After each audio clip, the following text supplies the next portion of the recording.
اگر تم پیغمبر کی مدد نہ کرو گے تو اللہ ان کا مددگار ہے۔ وہ وقت تم کو یاد ہوگا جب ان کو کافروں نے گھر سے نکال دیا۔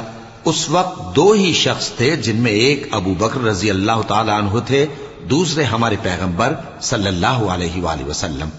جب وہ دونوں غار ثور میں تھے، اس وقت پیغمبر اپنے رفیق کو تسلی دیتے تھے کہ غم نہ کرو، اللہ ہمارے ساتھ ہے۔